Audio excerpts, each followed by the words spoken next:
നമസ്കാരം. ജനശബ്ദം ന്യൂസിലേക്ക് സ്വാഗതം. കാട്ടുപന്നികൾ കൂട്ടത്തോടെ കൃഷിയിടങ്ങളിൽ താണ്ഡവമാടുന്നു.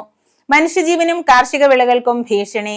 ആറന്മുള, കിടങ്ങന്നൂർ, മെഴുവേലി മേഖലകളിൽ കർഷകരും നാട്ടുകാരും കഴിയുന്നത് ഭീതിയിൽ. പന്നിശല്യം കാരണം ഈ മേഖലയിലെ കർഷകർ കൃഷി ഉപേക്ഷിച്ചിരിക്കുന്നു. കോഴിമല, നാക്കാലിക്കൽ, വല്ലന, കോട്ട, മാലക്കര, കുറിച്ചുമുട്ടം, ലാഹ, ആറാട്ടുപുഴ, കാരിത്തോട്ട, മെഴുവേലി, മണപ്പള്ളി, പള്ളിമുക്കം, ഇടയാറന്മുള തുടങ്ങിയ പ്രദേശങ്ങളിലെ ഏക്കർ കണക്കിന് കൃഷിയാണ് പന്നിക്കൂട്ടം നശിപ്പിച്ചിരിക്കുന്നത്. രാത്രി മുഴുവൻ കാവലിരുന്നിട്ട് പ്രയോജനമില്ല. 6 മണി കഴിഞ്ഞാൽ പന്നികൾ കൂട്ടത്തോടെ ഇറങ്ങി വരുന്നത് കാരണം നടന്നോ ഇരുചക്ര വാഹനങ്ങളിലോ സഞ്ചരിക്കാൻ കഴിയാത്ത അവസ്ഥയാണ്. റോഡ് പോലും കുത്തിയിളക്കി കുളമാക്കിയിട്ടിരിക്കുന്നു. ഒരു തരത്തിലും കൃഷി ചെയ്ത് ജീവിക്കാൻ പറ്റാത്ത സ്ഥലമായി ഈ പ്രദേശങ്ങൾ മാറിയെന്ന് കോഴിമലയിലെ കർഷകൻ പൊന്നു പറയുന്നു.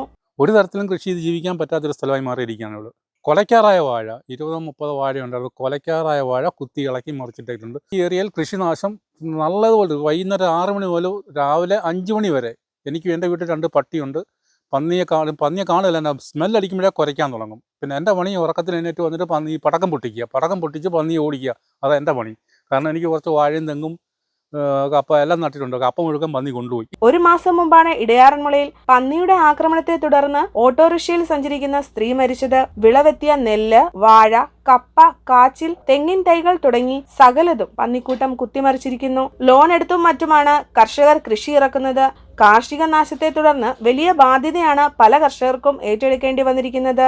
ശല്യക്കാരായ പന്നികളെ പഞ്ചായത്തിൽ നിന്ന് നിയോഗിക്കപ്പെട്ടിട്ടുള്ളവർ വെടിവെച്ച് കൊല്ലുമെന്ന് പറയുന്നുണ്ടെങ്കിലും പലപ്പോഴും പന്നികൾ ഇറങ്ങുന്ന നേരത്ത് അവരെ കിട്ടാറില്ല. അവർ വന്നാലും ഉറക്കമിളച്ചിരുന്ന് പന്നികളെ കാണിച്ചു കൊടുക്കേണ്ടി വരുന്നുണ്ട്.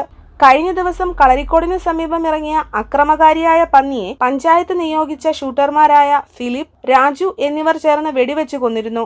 ഏതാണ്ട് 110 കിലോ ഭാരവും 54 ഇഞ്ച് നീളവുമുള്ള ആൺപന്നിയെയാണ് വെടിവെച്ച് കൊന്നത്. News bureau, Aranmula.